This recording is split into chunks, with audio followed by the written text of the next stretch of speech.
ઐતિહાસિક ભવ્ય વિજય થયો।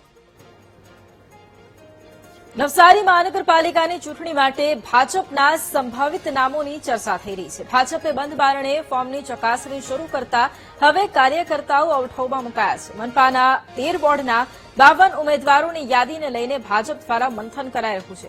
15 વકીલની ટીમ બનાવીને ફોર્મ ભરવાની અને ચકાસણીની જે કામગીરી છે તે પણ હવે હાથ ધરવામાં આવી રહી છે।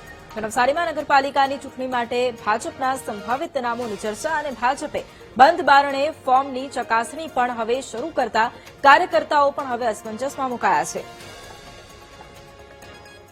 ગાંધીનગરમાં હજી પાર્લામેન્ટરી બોર્ડની મીટિંગ ચાલુ છે અને નામ જાહેર થયા નથી, પરંતુ નવસારી મહાનગરપાલિકાના સંભવિત જે કંઈ ઉમેદવારો છે એમને ફોર્મ ભરવાની પ્રક્રિયા શરૂ કરી દેવામાં આવી છે। નવસારી કમલમની બાજુમાં ઘાંચી સમાજની વાડી આવેલી છે, ત્યાં તમામ જે કંઈક સંભવિત ઉમેદવારો છે ઉમેદવારોની જે કંઈક ફોર્મ ભરવાની પ્રક્રિયાઓ શરૂ કરી દેવામાં આવી છે।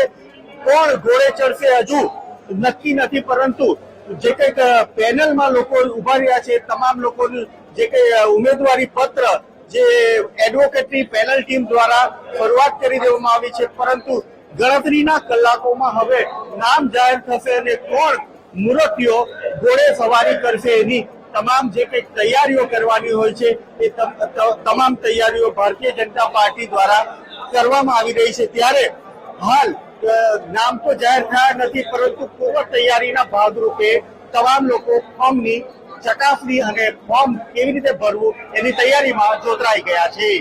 Rakesh Solanki, BTV news, Navsari.